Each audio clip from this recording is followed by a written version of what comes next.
I stood frozen in the attic, my hands trembling as I held the faded envelope. The familiar scrawl of Ben's handwriting stared back at me, but the words inside shattered everything I thought I knew about our life together. "Mom?" Hannah's voice floated up from downstairs. "Where are you?" I quickly stuffed the letter into my pocket, my heart racing. "Up here, honey. Just looking through some old things." Footsteps creaked on the stairs, and Hannah's head poked through the attic opening. "Everything okay? You've been up here for hours." I forced a smile, hoping it didn't look as strained as it felt. "Of course, dear. Just got lost in memories. You know how it is." Hannah climbed fully into the attic, her eyes scanning the dusty boxes and trunks. "Dad's stuff?" I nodded, unable to trust my voice. Ben had been gone for 2 years, but the pain of his loss still felt fresh. Now with this letter. "Mom, what's wrong?" Hannah asked, her eyes filled with concern. "You look like you've seen a ghost." I took a deep breath. "It's this letter," I said, my voice trembling. "Your father, he had another son." Hannah's face went pale. "What? That's impossible. Dad would never." "I thought so too," I interrupted, pulling out the letter, "but it's all here, in his own words. A boy named Daniel, from before we were married. He'd be in his 30s now." Hannah snatched the letter from my hands, her eyes scanning the words frantically. "This can't be real. It has to be some kind of mistake." "It's not," I said softly. "I remember now little things that didn't make sense at the time. Phone calls he'd taken private, mysterious trips out of town." Hannah crumpled the letter in her fist. "So what, our whole life was a lie? Everything Dad taught us about honesty and family, it was all bullshit?" "Hannah, please," I said, reaching for her. "Your father loved us. This doesn't change that." She jerked away from me. "How can you say that? He lied to us for decades. And now you're just going to defend him?" "I'm not defending anyone," I said, my own anger rising. "I'm just as shocked as you are. But we need to think about what this means for our family now." Hannah laughed bitterly. "What family? The one Dad lied to, or the secret one he kept hidden?" Before I could respond, Mark's voice called from downstairs. "Mom? Hannah? You up there?" Hannah's eyes widened in panic. "Don't tell him," she hissed. "Not yet. I can't deal with this right now." I nodded, understanding her need for time to process. "We'll talk more later," I whispered as Mark's footsteps approached. "Hey, what's going on?" Mark asked, poking his head into the attic. "Family meeting in the dust?" I forced a laugh. "Just reminiscing. Your sister was helping me sort through some of your father's things." Mark's face softened. "Oh, find anything interesting?" Hannah and I exchanged a quick glance. "Nothing earth-shattering," I lied, feeling the weight of the secret already. "Well, come on down," Mark said. "I picked up dinner on the way over. We can eat and catch up." As we made our way downstairs, my mind raced. How could I keep this from Mark? How would this secret affect our family? And what about Daniel? Did he even know about us? At the dining table, surrounded by my children, I felt the familiar comfort of family. But now there was an undercurrent of tension, a secret threatening to tear us apart. "So, Hannah," Mark said between bites, "how are things with Eric? You two worked everything out." Hannah's fork clattered to her plate. I don't want to talk about it." I saw the pain in her eyes, remembering her recent struggles with her husband's infidelity. Now, with her father's betrayal fresh in her mind, I could only imagine the turmoil she was feeling. "Hannah, honey," I started, reaching for her hand. She jerked away, standing abruptly. "I have to go. I can't be here right now." As she rushed out, leaving Mark confused and me heartsick, I realized our family would never be the same. The letter in my pocket felt like it weighed a ton, and I knew the worst was yet to come. My hands shook as I stirred sugar into my coffee, watching the door of the small cafe. Any moment now, I'd come face to face with the living proof of Ben's betrayal. Daniel, my husband's secret son.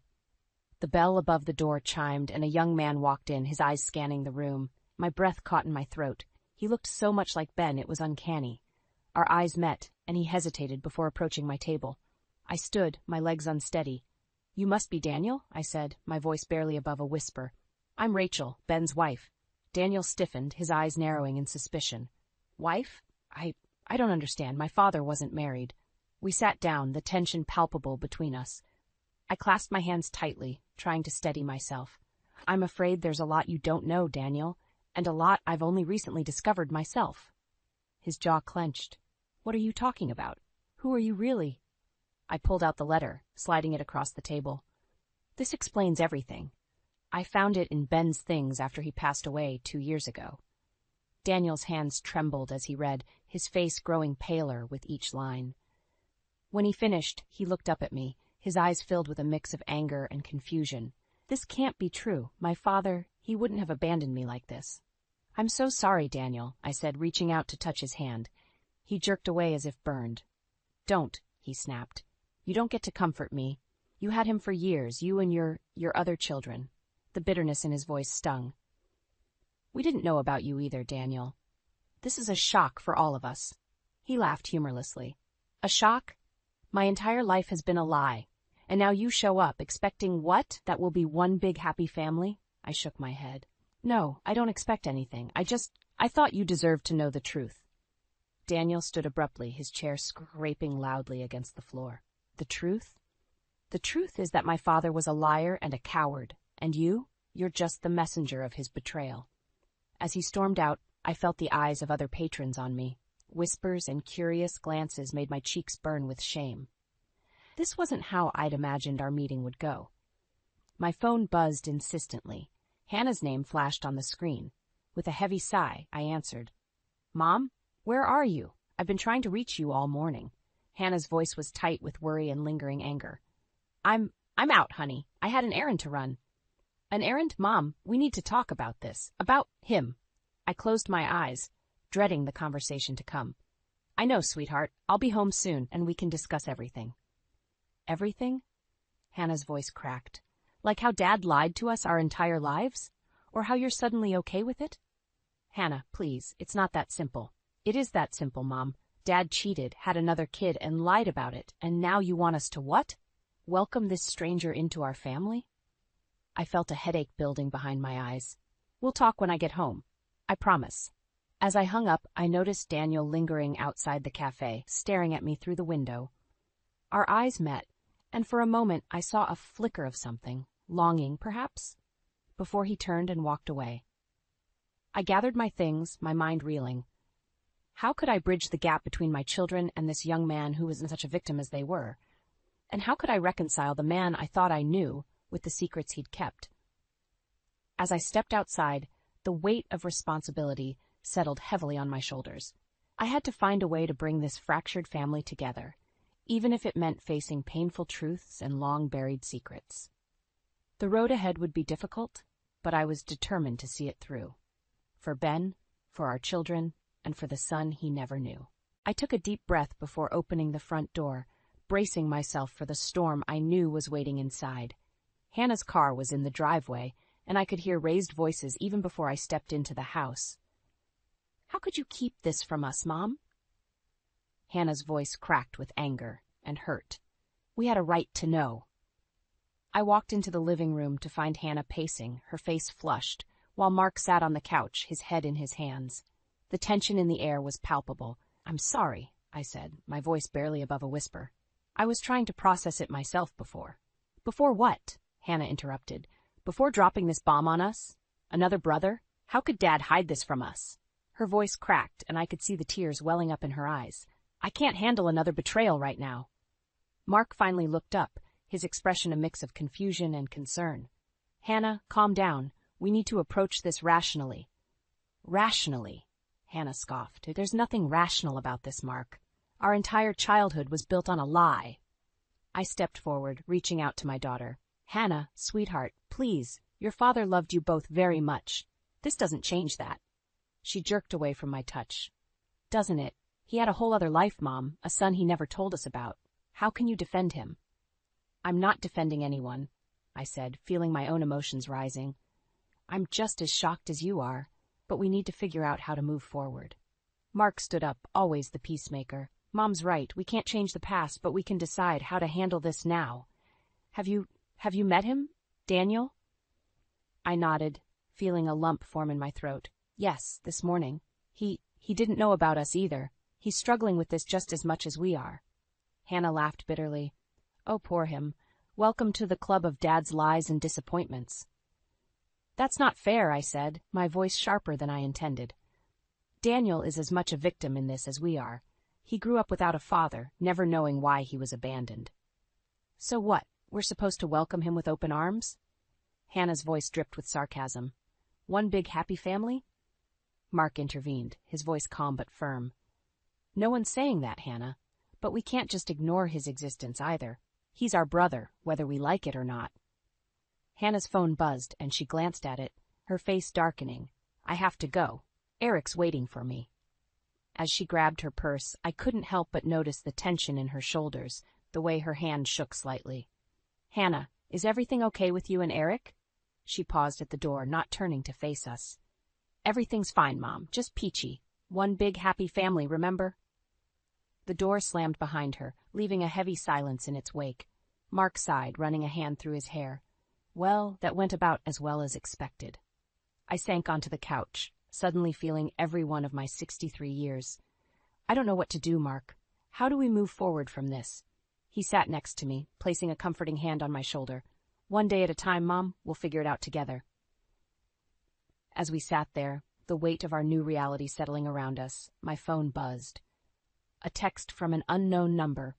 Rachel, it's Daniel. I've been thinking about our meeting. Can we talk again? There's so much I need to know.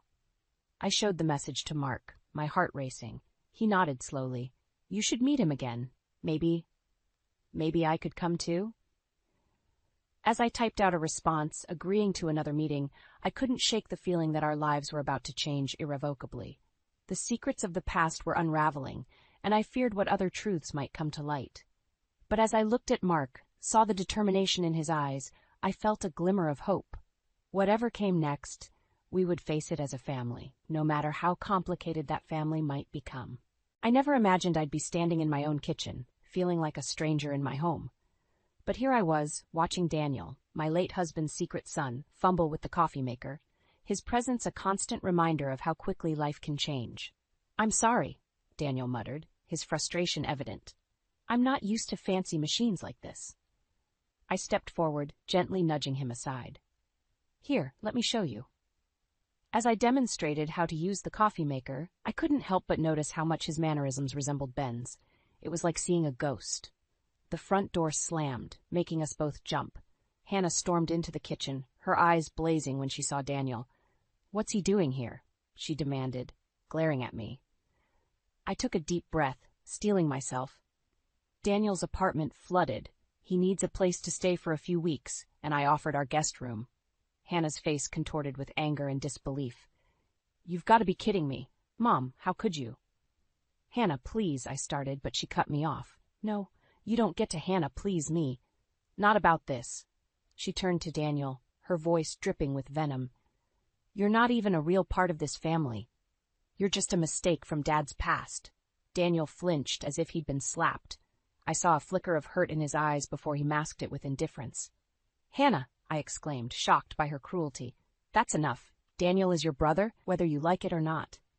He is not my brother, Hannah spat. And you, she pointed at me, her finger shaking, you're betraying Dad's memory by letting him stay here. The accusation hit me like a physical blow. That's not fair, Hannah. Your father. My father was a liar, she interrupted, and now you're carrying on his legacy of deceit. Before I could respond, Mark walked in, stopping short when he sensed the tension. What's going on? Hannah laughed bitterly. Oh, nothing much. Mom's just invited our bastard brother to live with her. One big happy family, right? Mark's eyes widened. Daniel's staying here? I nodded, feeling overwhelmed. It's temporary. His apartment. I don't care about his apartment, Hannah interjected. I care about you choosing him over us. I'm not choosing anyone, I said, my voice rising. I'm trying to do the right thing. The right thing? Hannah scoffed. The right thing would have been telling us the truth from the beginning, but I guess the apple doesn't fall far from the tree when it comes to keeping secrets. Her words stung, bringing tears to my eyes. Hannah, that's enough. I know you're hurting. But you don't know anything, she said, her voice breaking. You have no idea what I'm going through. With that, she stormed out, leaving a heavy silence in her wake. Mark sighed, running a hand through his hair. I'll go talk to her. He gave Daniel an apologetic look before following Hannah. I turned to Daniel, who looked uncomfortable and out of place. I'm so sorry about that. Hannah's going through a difficult time, and— It's okay, he interrupted, his voice soft. Maybe this was a mistake. I should go. As he moved to leave, I felt a surge of determination. No, Daniel, please stay. We can't keep running from this. We're family, and it's time we started acting like it. He hesitated, studying my face. Are you sure? I don't want to cause more problems. I took his hand, squeezing it gently. I'm sure. It won't be easy, but we'll figure this out together. As Daniel nodded, accepting my offer, I realized I'd made a decision that would change everything.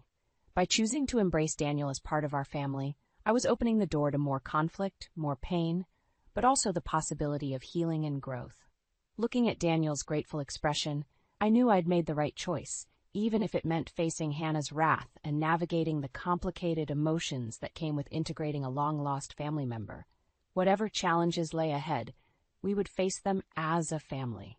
A new, expanded, and admittedly fractured family, but a family nonetheless. The tension in the house was palpable as I prepared dinner, the clatter of pots and pans doing little to drown out the silence between Daniel and Hannah. Mark had come over, ostensibly to help with the meal, but I knew he was here to play peacekeeper. Hannah, could you set the table? I asked, hoping to involve her in some way. She rolled her eyes but complied, slamming drawers as she gathered silverware. Daniel winced at each loud noise, his discomfort evident. Mark cleared his throat. So, Daniel, what do you do for work? Before Daniel could answer, Hannah interjected, Why bother asking? He'll probably just lie like Dad did. Hannah, I snapped, my patience wearing thin. That's enough. Mark stepped between them, his voice calm but firm. I don't like this any more than you do, he said to Daniel, but we're family now. We have to make this work. Daniel offered a reluctant nod, and for a moment I saw a glimmer of hope. Maybe, just maybe, we could find a way through this. But then Hannah's phone buzzed, and her face darkened as she read the message. Without a word, she grabbed her keys and headed for the door. Hannah, where are you going? I called after her. Out, she replied curtly. Don't wait up. As the door slammed behind her, I felt a knot of worry form in my stomach. Something was wrong, beyond just the tension with Daniel. Mark sighed, running a hand through his hair. I'll go after her, make sure she's okay. I nodded gratefully, watching as he left.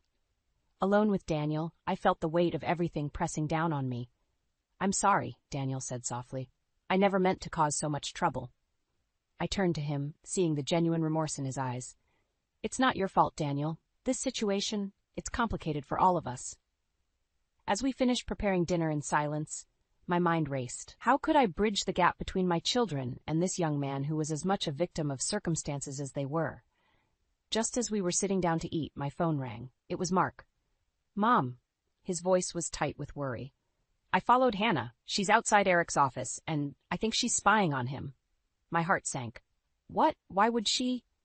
I don't know, but she looks upset. I think she suspects he's cheating again. The pieces suddenly fell into place. Hannah's erratic behavior, her increased hostility, the secretive phone calls. How had I missed the signs? I'm coming, I said, already reaching for my keys. Stay with her, Mark. Don't let her do anything rash.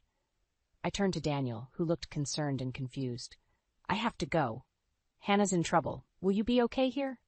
He nodded, understanding in his eyes. Go, take care of her. As I drove through the darkening streets, my mind whirled with possibilities.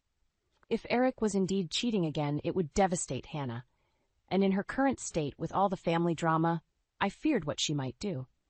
I spotted Mark's car first, then saw Hannah crouched behind a hedge, her eyes fixed on the building across the street. As I approached, I saw Eric emerge with a young woman, their body language intimate and familiar. Hannah's face contorted with rage and pain. She started to move, but I grabbed her arm. Let me go, she hissed. I'm going to show that lying bastard exactly what he's losing. Hannah, stop, I pleaded. This isn't the way. She turned to me, tears streaming down her face. Then what is, Mom? How do I make this pain stop? Dad lied, Eric lied, everyone lies. In that moment, looking at my broken, angry daughter, I realized the true cost of secrets and betrayal. It wasn't just about Ben's past or Daniel's presence.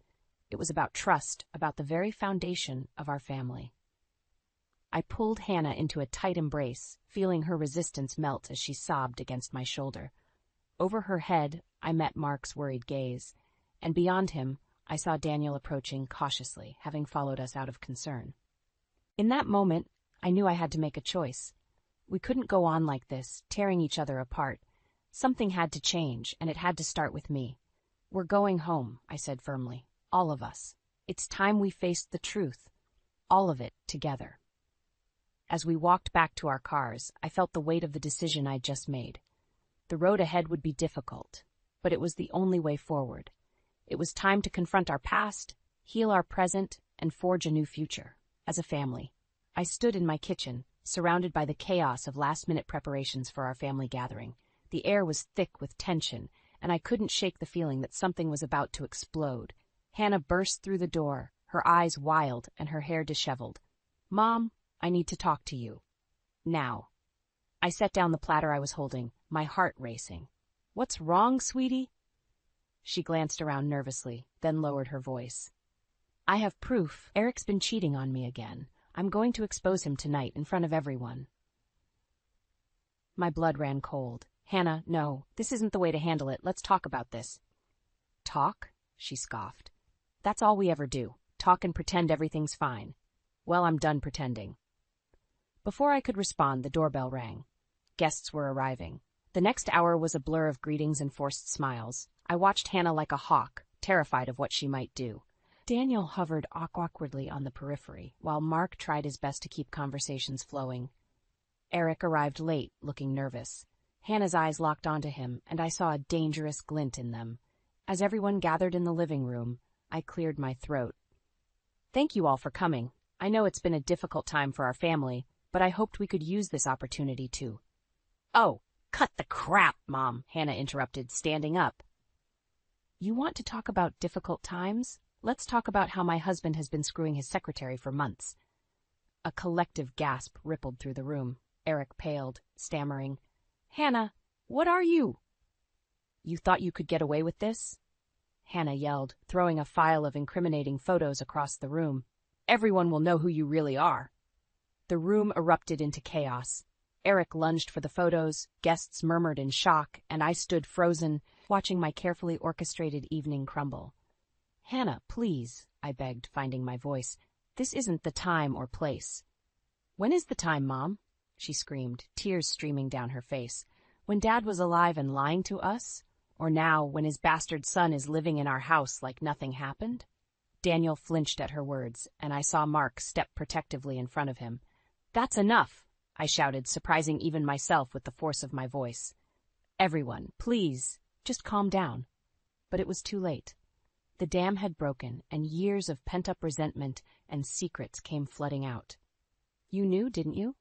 Hannah accused, turning on me. "You knew about Dad's affair, about Daniel, and you never said a word."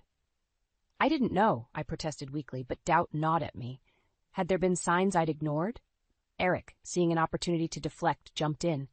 "This is rich coming from you, Hannah. You want to talk about affairs? Why don't you tell everyone about your little fling with your college professor last year?" The room fell silent, all eyes turning to Hannah. She looked like she'd been slapped. "Is that true?" I whispered, feeling like the ground was crumbling beneath my feet. Hannah's face crumpled. I was lonely. Eric was always working, and... So it's my fault?" Eric sneered. "You're no better than me, Hannah. No better than your father." "Don't you dare compare me to him!" Hannah screamed, lunging at Eric. Mark intercepted her, holding her back. "Hannah, stop! This isn't solving anything." As I watched my children grapple with each other, surrounded by the shocked faces of our friends and family, I felt something inside me break. This was my fault. I'd let secrets fester, ignored the signs of trouble, all in the name of keeping the peace. Enough.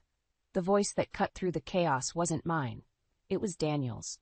He stood in the center of the room, his face a mix of anger and determination. "Look at yourselves. You're tearing each other apart over lies and betrayals. Is this what family means to you?" His words hung in the air, heavy with truth. I looked around the room, at the hurt and angry faces of my children, at the strangers who were supposed to be family, and I realized we'd reached a breaking point. In that moment, I knew I had a choice to make. I could let this destroy us, or I could find a way to bring us back together. But as Hannah's sobs echoed through the room and Eric stormed out, slamming the door behind him, I wondered if it was already too late. The aftermath of Hannah's revelation left our family in shambles. Guests had hurriedly departed, leaving behind a deafening silence punctuated only by Hannah's muffled sobs from upstairs. I stood in the wreckage of our living room, shattered glass and scattered photos at my feet, feeling utterly lost. Mark approached me, his face etched with concern. "Mom, what do we do now?" Before I could answer, Daniel's voice cut through the tension. "We need to talk. All of us. No more secrets, no more lies." I nodded, feeling a mix of dread and relief. "You're right. Hannah!" I called up the stairs. "Please come down. We need to sort this out." Moments later, Hannah appeared, her eyes red and puffy. She glared at Daniel but said nothing as she took a seat. I took a deep breath, steeling myself. "All right, it's time we face the truth, all of it. No more hiding, no more pretending." "What's there to say?" Hannah spat. "Dad was a liar, Eric's a cheater, and you," she pointed at me, "you've been keeping secrets too. Our whole family is built on lies." "That's not fair," Mark interjected. "Mom didn't know about Daniel any more than we did." "Didn't she?" Hannah's eyes narrowed. "Are you sure about that, Mom? You never suspected anything." I felt my chest tighten. I had my suspicions over the years, but I chose to trust your father. Maybe that was a mistake." "A mistake?" Hannah laughed bitterly. "That's an understatement." "And what about you, Hannah?" Mark challenged. "You're not innocent in all this either. Eric mentioned your affair." "That was different," Hannah shouted, jumping to her feet. "I was lonely, and Eric was always." "Enough!" Daniel's voice boomed, silencing us all. He stood, his eyes blazing with a mix of anger and determination. "Listen to yourselves. You're so caught up in pointing fingers and assigning blame that you can't see what you're doing to each other, to this family." We all stared at him, stunned by his outburst. "You think you're the only ones hurt by all this?" Daniel continued, his voice breaking. "I grew up without a father, never knowing why I was abandoned. And now I find out I have a whole family who sees me as nothing but a reminder of betrayal." His words hit me like a physical blow. I'd been so focused on my own pain, on protecting Hannah and Mark, that I'd neglected to truly see Daniel's suffering.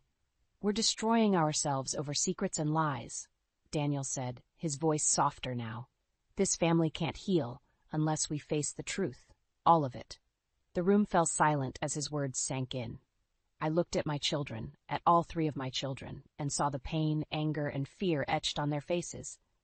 "Daniel's right," I said, my voice trembling. "We've all made mistakes, we've all kept secrets, but if we want to move forward, we need to lay everything out in the open." Hannah scoffed. "And then what? We just forgive and forget?" "No," I said firmly. "We acknowledge the hurt, we take responsibility for our actions, and we decide if we want to rebuild this family together." Mark nodded slowly. "I'm willing to try if you all are." Hannah remained silent, her arms crossed tightly across her chest. "Hannah?" I prompted gently. She looked up, tears streaming down her face. "I don't know if I can. It hurts too much." I moved to her, taking her hands in mine. "I know, sweetheart, but we're family. We can get through this if we stick together." For a moment, I thought she might pull away, but then she collapsed into my arms, sobbing. I held her tightly, feeling my own tears start to fall. As I embraced my daughter, I caught Daniel's eye over her shoulder. He stood awkwardly to the side, uncertainty written across his face. I extended my hand to him, inviting him into our circle. Hesitantly, he stepped forward and Mark moved to include him. For the first time since this all began, I felt a glimmer of hope. We were broken, battered by secrets and lies, but we were together. As we stood there, holding on to each other, I realized this was just the beginning.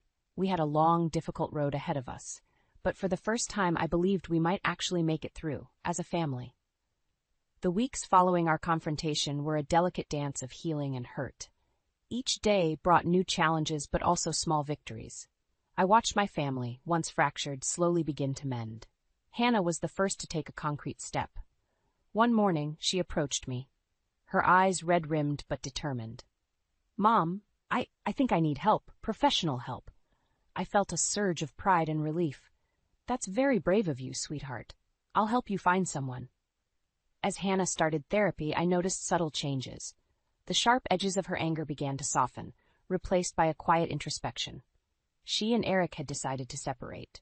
But for the first time, I saw her facing the future with strength rather than bitterness. Mark threw himself into work, but also made time for Daniel. I'd catch them talking late into the night, their voices low and earnest. Slowly, a tentative brotherhood began to form. Daniel remained a constant presence, his quiet determination to be part of the family, both heartwarming and heartbreaking. I found myself drawn to him, seeing echoes of Ben in his mannerisms and smile. One evening, as we all gathered for dinner, a new weekly tradition we'd started, I looked around the table and felt a wave of emotion wash over me. We'd been through hell, but here we were, still standing, still trying. "I have something to say," I began, my voice trembling slightly. All eyes turned to me. "We've been through hell, but we have to find a way to rebuild. Family means forgiveness and growth." Hannah nodded slowly. "I'm trying, Mom. It's not easy, but I'm trying." "We all are," Mark added, glancing at Daniel. Daniel cleared his throat. "I know I'm still new to all of this, but thank you for giving me a chance to be part of this family." I reached out, taking Daniel's hand in mine. "You've always been part of this family, Daniel. We just didn't know it yet." Hannah hesitated, then extended her hand to Daniel as well.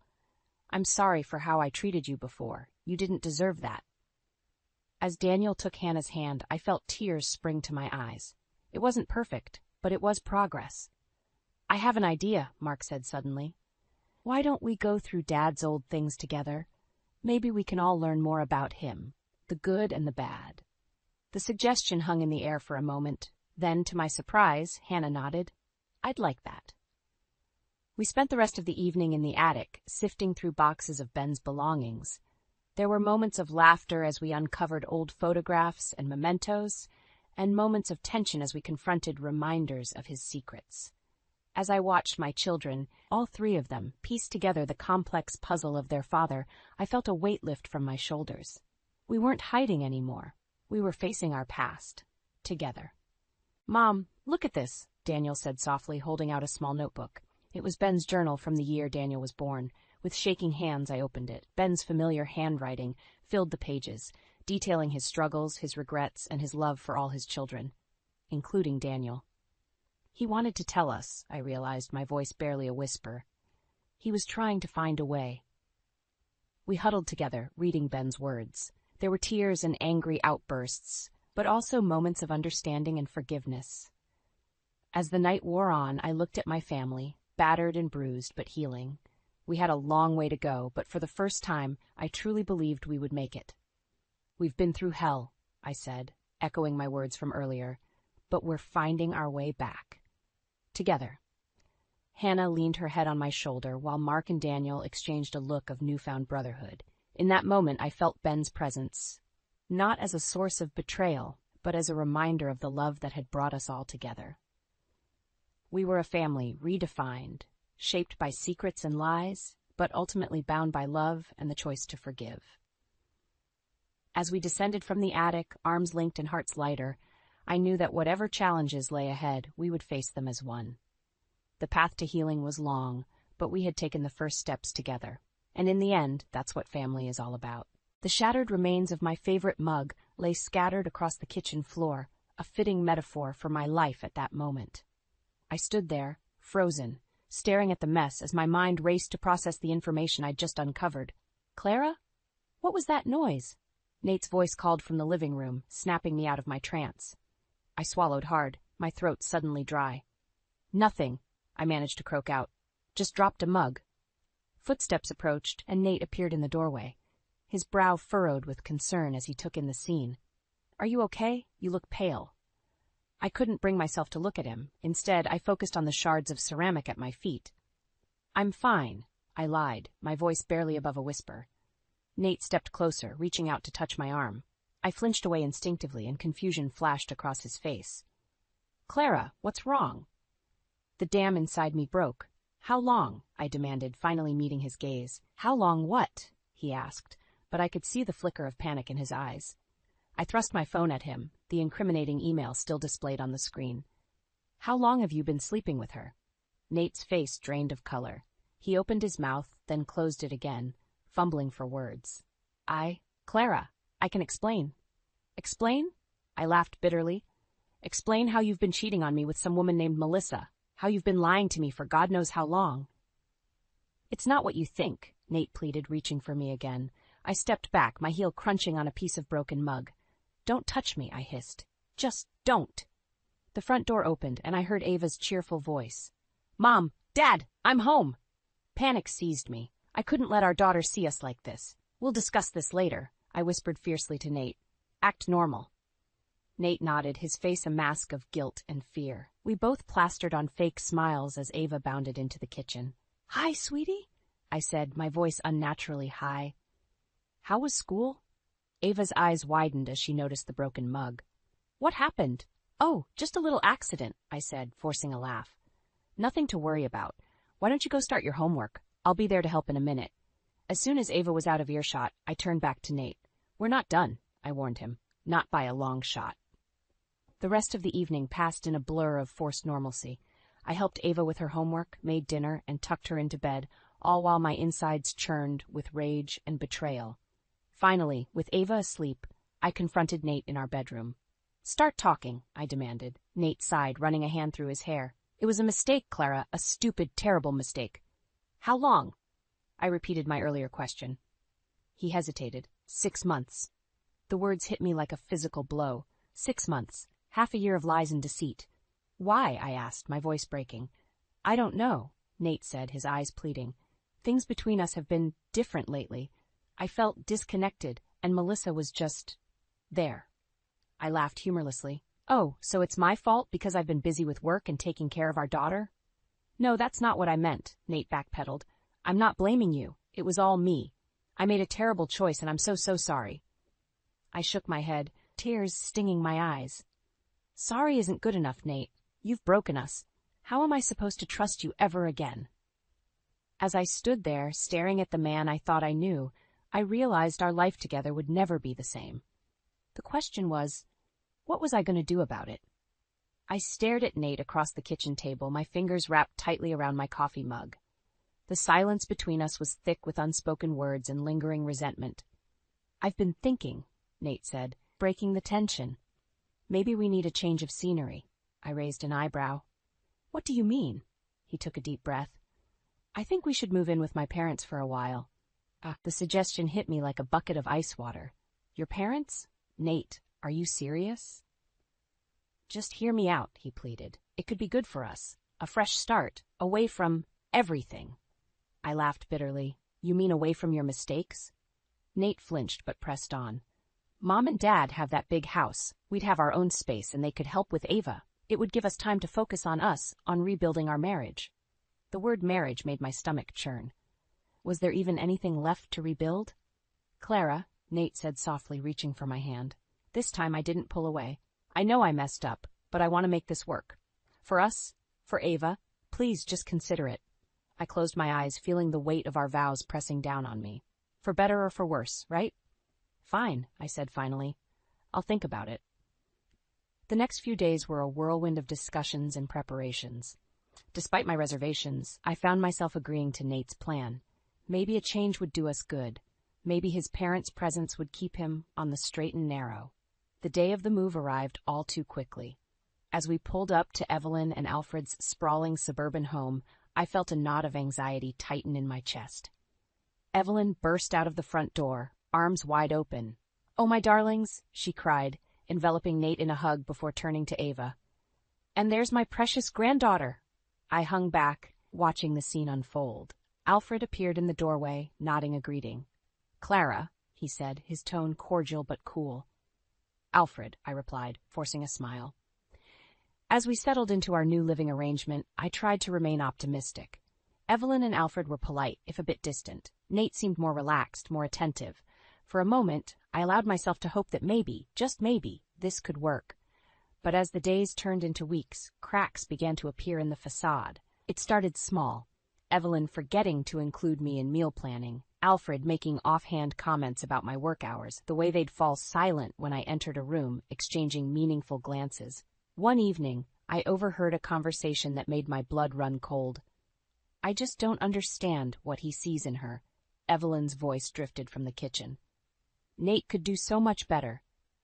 Now, Alfred replied. She's the mother of our grandchild. We have to tolerate her for Ava's sake. I stood frozen in the hallway, my heart pounding. Tolerate me? Is that what they thought?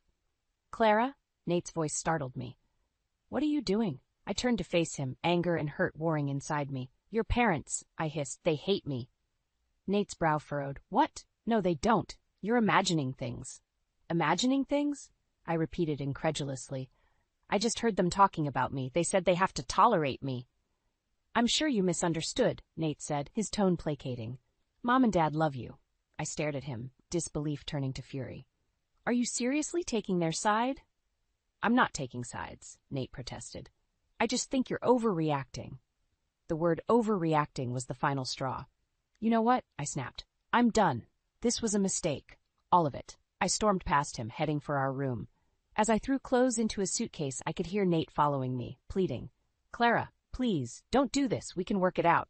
I whirled to face him, tears stinging my eyes. Work what out, Nate? Your affair, your parents' disdain, your inability to stand up for me? Tell me, what exactly are we working out? As I stood there, suitcase in hand, I realized I was at a crossroads. Stay and fight for a marriage that felt more like a prison, or leave and face an uncertain future. The choice I made would change everything. I woke up to the smell of freshly brewed coffee and the sound of hushed voices downstairs. For a moment, I forgot where I was. Then reality crashed back in. I was in Nate's childhood bedroom, surrounded by his old trophies and faded posters, trying to salvage a marriage that felt like it was held together by fraying threads. Sighing, I dragged myself out of bed and made my way downstairs. The voices grew clearer as I approached the kitchen. Just don't think she's trying hard enough, Evelyn was saying. Nate deserves better. I froze, my hand on the doorknob. Nate's response was too low for me to hear, but Evelyn's dismissive snort came through loud and clear. Taking a deep breath, I pushed the door open. The conversation stopped abruptly, 3 pairs of eyes turning to me. Good morning, I said, forcing a smile. Clara, dear, Evelyn chirped, her voice dripping with false sweetness. We were just talking about you. I heard, I replied coolly, pouring myself a cup of coffee. Nate cleared his throat uncomfortably. Mom was just saying how she thinks we should all go out for dinner tonight, as a family. I raised an eyebrow. Oh, and what brought this on? Alfred spoke up, his tone gruff. We thought it might be good for you all to get out of the house. You've been cooped up here for weeks. I bit back a retort about whose idea it was for us to move in the first place. Instead, I nodded. Sure, dinner sounds nice. The rest of the day passed in a blur of tension and forced politeness. By the time we arrived at the restaurant, my nerves were frayed to the breaking point. As we settled into our seats, Evelyn leaned across the table. Clara, dear, I hope you don't mind, but I took the liberty of ordering for you. I know how indecisive you can be. I blinked, taken aback. Actually, Evelyn, Oh, it's no trouble at all, she interrupted, waving her hand dismissively. I'm sure you'll love it. I looked to Nate for support, but he was engrossed in the wine list. Ava, sensing the tension, squirmed uncomfortably in her seat. The meal progressed, each moment more excruciating than the last. Evelyn dominated the conversation, barely allowing me to get a word in edgewise. Alfred made thinly veiled comments about my parenting skills, while Nate sat in silence, avoiding eye contact. Finally, as dessert arrived, I'd had enough. Excuse me, I said, standing abruptly. I need some air. I rushed out of the restaurant, gulping in the cool night air. Tears pricked at my eyes, but I refused to let them fall. Clara? Nate's voice came from behind me. Are you okay? I whirled to face him. Am I okay? Are you seriously asking me that? He looked bewildered. What's wrong? What's wrong? I repeated incredulously. Your parents have been insulting me all night, and you've just sat there and let it happen. Nate's face hardened. They're trying their best, Clara. You're not exactly making it easy. I stared at him, disbelief turning to anger. So this is my fault now? I didn't say that, he backpedaled, but you could try harder to get along with them. Try harder? I hissed. I've been trying so hard I'm about to break, Nate, and you don't even see it. His expression softened. Clara, please, let's not do this here. But I was beyond caring about making a scene. No, Nate, we're doing this now. I can't keep pretending everything's okay when it's so clearly not. What are you saying? He asked, a note of fear creeping into his voice. I took a deep breath. the words I'd been holding back for weeks finally spilling out. "I'm saying that this isn't working. Moving in with your parents, trying to fix our marriage, it's all been a huge mistake." Nate's face crumpled. "You don't mean that." "I do," I said, surprised by how steady my voice was. I think it's time we face the truth. Our marriage is over, Nate." As the words hung in the air between us, I realized there was no going back. The life I'd known, the future I'd planned, was crumbling around me. But amid the fear and uncertainty, I felt something else stirring. A spark of hope, a glimmer of freedom. Whatever came next, I knew one thing for certain. I couldn't live like this anymore. The days following our disastrous dinner outing blurred together in a haze of tension and unspoken words. Nate and I barely spoke, tiptoeing around each other like strangers. Evelyn and Alfred's hostility, once veiled, now simmered just beneath the surface. One morning I woke to find Ava's bed empty.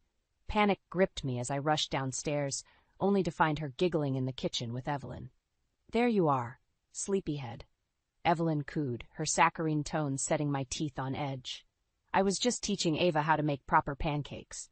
Lord knows she needs someone to show her these things." I bit back a retort, forcing a smile for Ava's sake. "That's nice, sweetie. Why don't you go get dressed for school?" As Ava scampered off, Evelyn's demeanor changed instantly. "You know, Clara," she said, her voice dripping with disdain, "it wouldn't kill you to take more interest in domestic matters. A woman should know how to keep a proper home." I felt my temper flare. "I manage just fine, Evelyn. My career doesn't make me any less of a mother or wife." She scoffed. "Does it? Because from where I'm standing, your family is falling apart." Her words hit like a physical blow. Before I could respond, Nate walked in. "Everything okay?" he asked, glancing between us. "Just fine, dear," Evelyn chirped, all sweetness again. "Clara and I were just having a little chat about family values." Nate nodded, avoiding my gaze.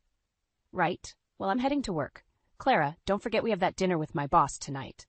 I froze. "That's tonight?" "Nate, I can't. I have a deadline." "You can't cancel," he interrupted, his tone brooking no argument. "This is important for my career." As he left, Evelyn's smug smile made my blood boil. See?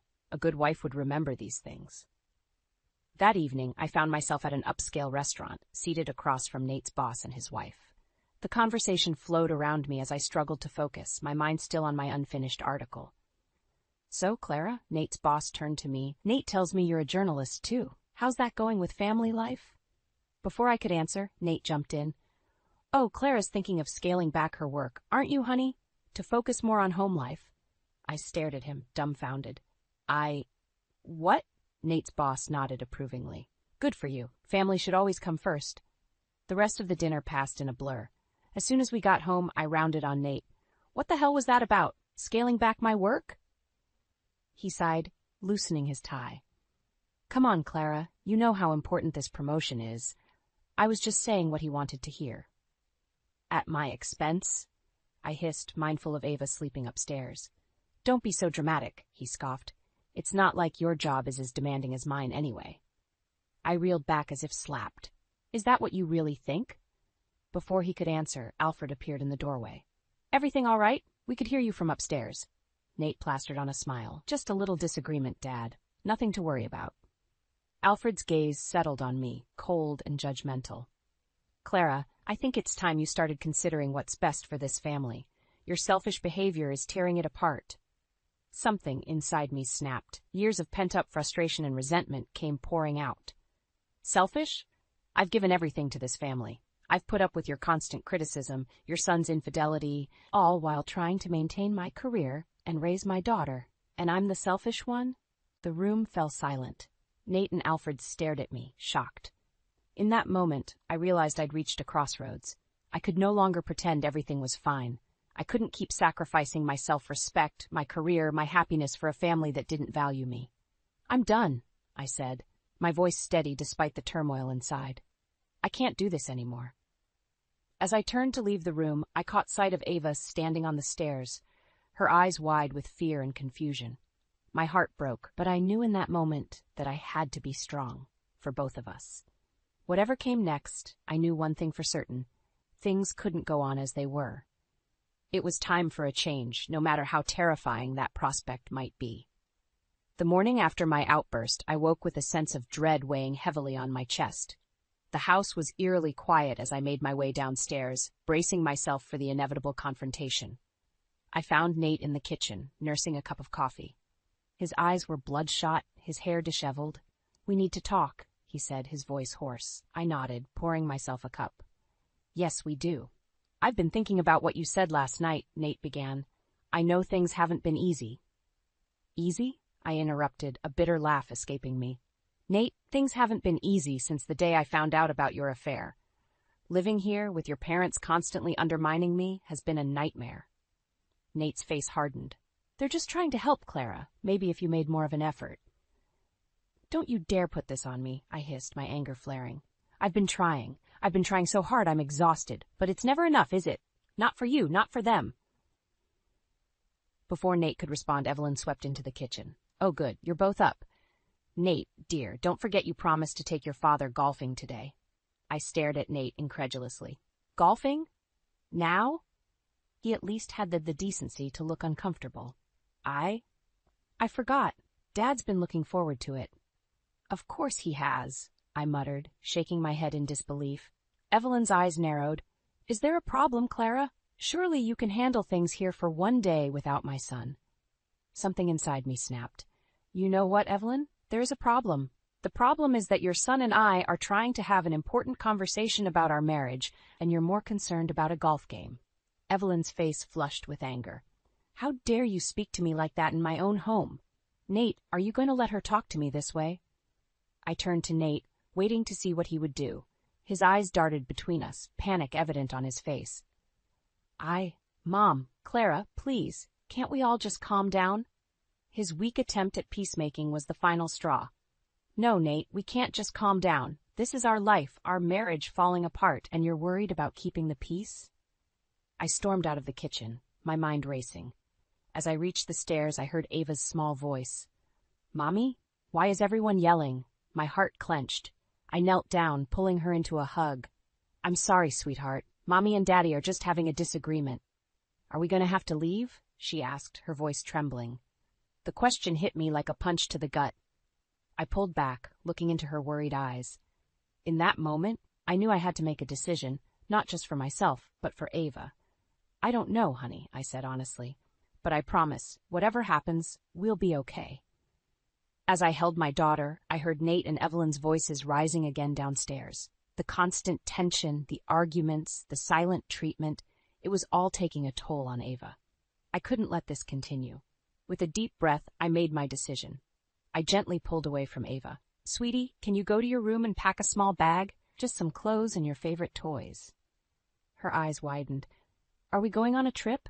I forced a smile. "Something like that. Go on now, I'll be right there."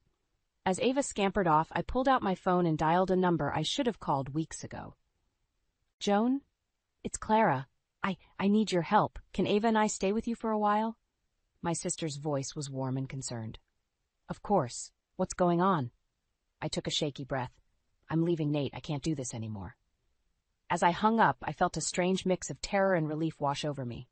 I knew the road ahead would be difficult, but for the first time in months, I felt like I could breathe again.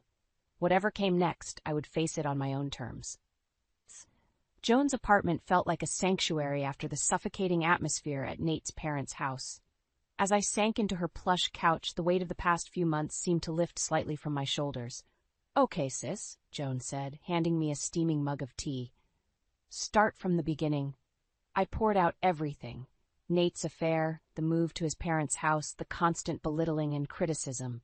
Joan listened intently, her lawyer's mind no doubt cataloging every detail. "Clara," she said when I finished, her voice gentle but firm, "this is emotional abuse. What they've been doing to you, it's not okay." Her words hit me like a thunderbolt. Abuse. I'd been so caught up in trying to make things work, I hadn't even realized.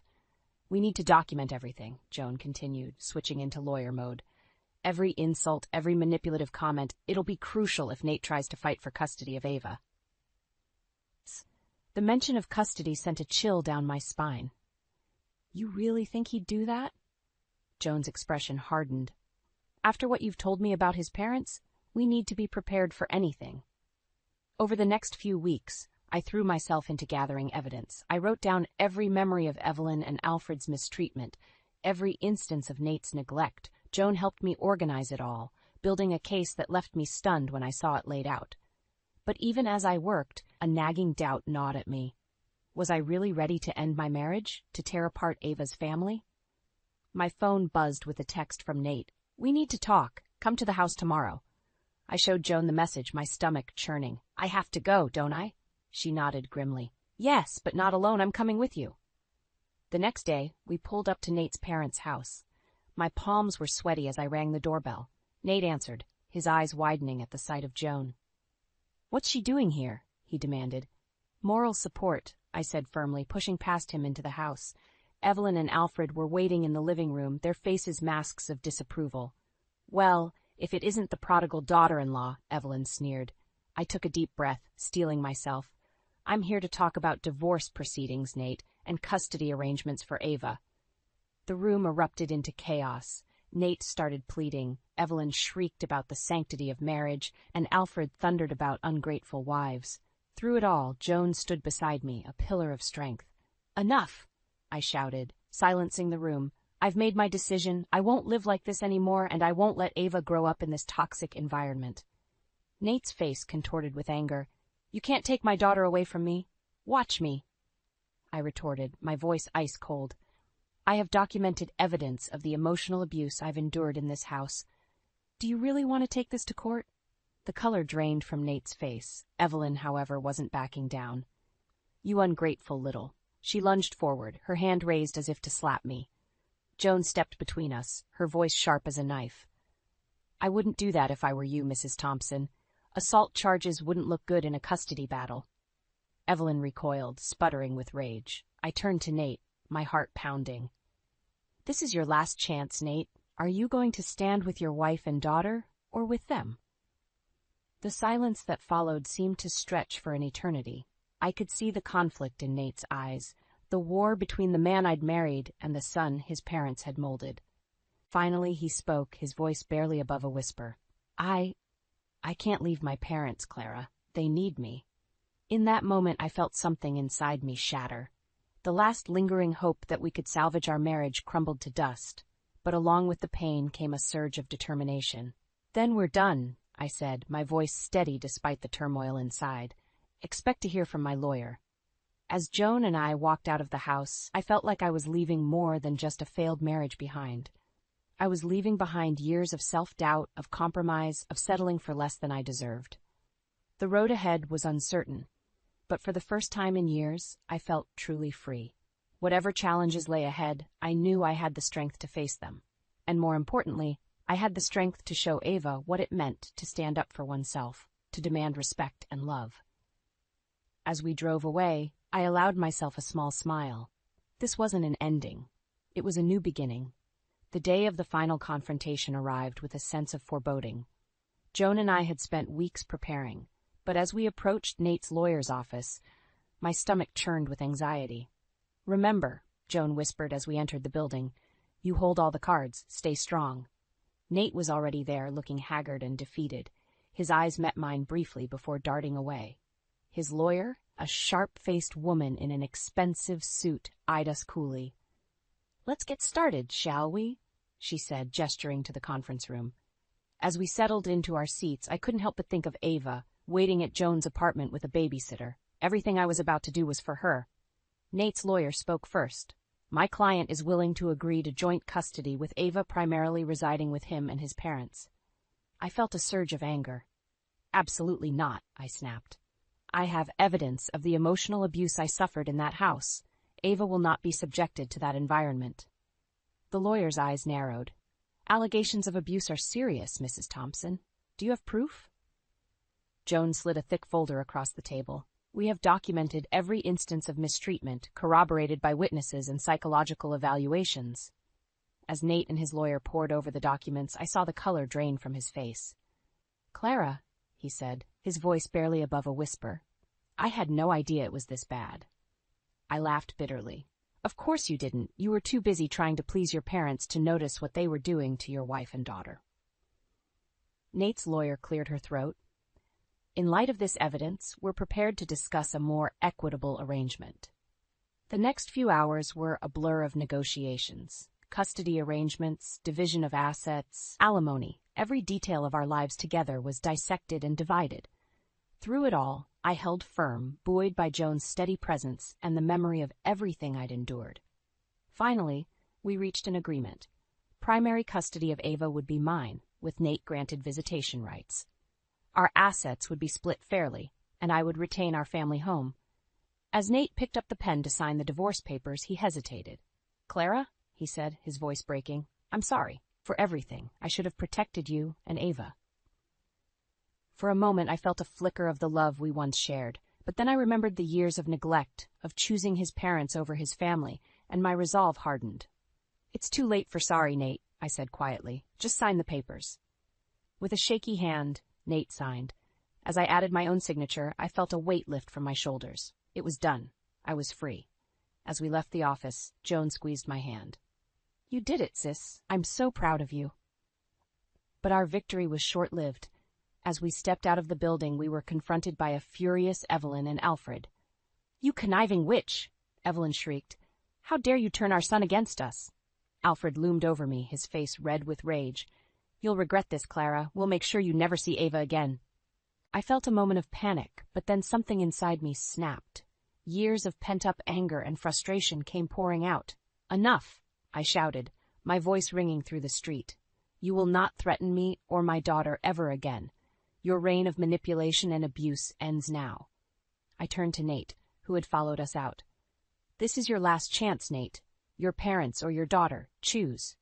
The silence that followed seemed to stretch for an eternity. I could see the conflict in Nate's eyes, the war between the man I'd married and the son his parents had molded.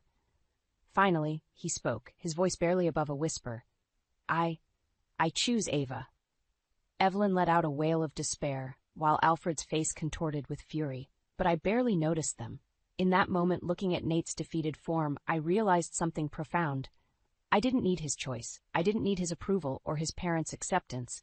I had everything I needed, my daughter, my freedom, and my self-respect.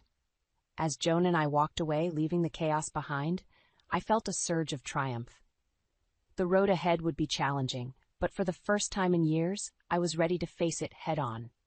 The old Clara, the one who had bent and compromised and suffered in silence, was gone. In her place stood a woman who knew her worth, who would fight for herself and her daughter with every breath. This wasn't just an ending, it was a new beginning, full of possibility and hope, and I was ready for it. 5 years had passed since that fateful day when I walked away from Nate and his toxic family. Life hadn't been easy, but it had been mine, filled with hard-won victories, cherished moments with Ava, and a sense of peace I'd never known before.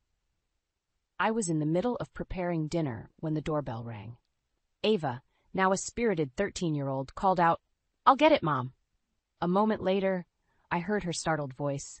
"Dad?" My blood ran cold. I rushed to the door, wiping my hands on my apron. There stood Nate, a shadow of his former self. His clothes were disheveled, his eyes bloodshot, and he reeked of alcohol. "Clara," he slurred, swaying slightly, "I need your help." I instinctively stepped in front of Ava, shielding her. "Nate, what are you doing here?" He stumbled forward, and I held up a hand to stop him. "Please," he begged. "I've lost everything. My job, my savings. Even Mom and Dad have cut me off. I didn't know where else to go." A part of me, the part that had once loved this man, ached to help him.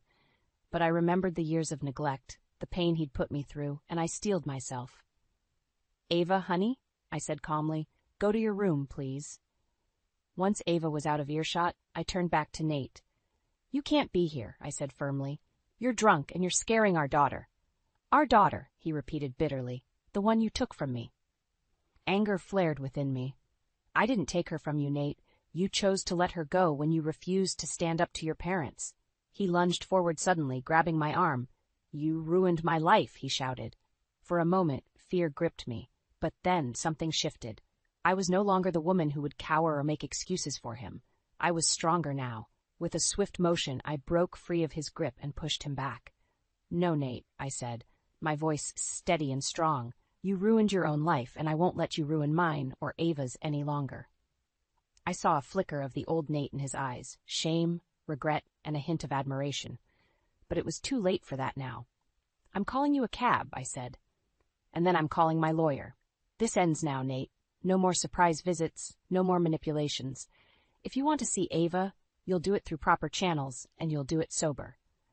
As I dialed the cab company, I felt a presence behind me. Ava stood there, her eyes wide but determined. "Is Dad okay?" she asked softly. I knelt down to her level, my heart swelling with love and pride for this brave, compassionate girl. "He's going through a tough time, sweetie, but that's not our responsibility anymore. We're going to be okay." As we watched the cab drive away with Nate, I felt a profound sense of closure. The last lingering threads of my old life had been severed, and the future stretched out before us, bright and full of possibility. Later that night, as Ava slept peacefully, I sat on our porch, sipping tea and reflecting on the journey that had brought me here. The pain, the struggles, the moments of doubt, they had all shaped me into the woman I was now. I thought of the women out there who might be where I was 5 years ago, trapped, afraid, doubting themselves. I wished I could tell them that there was hope, that they were stronger than they knew. As the stars twinkled above, I made a silent vow. I would use my voice, my experiences, to help others find their strength. My story wasn't just about survival, it was about thriving, about reclaiming one's power and dignity. Tomorrow, I decided I would start writing again. Not just articles, but a book. My story, raw and honest, a beacon of hope for others. The cool night breeze caressed my face, and I smiled. Life wasn't perfect, but it was beautifully, wonderfully mine. And for the first time in years, I was excited about what the future held. As I headed back inside, I paused at Ava's room, watching her sleep. In that moment, I knew with absolute certainty that every struggle, every tear, every moment of doubt had been worth it. For her, for me, for the life we'd built together. This wasn't just an ending. It was a new chapter, brimming with hope, strength, and the unshakable knowledge that we were going to be more than okay. We were going to be extraordinary.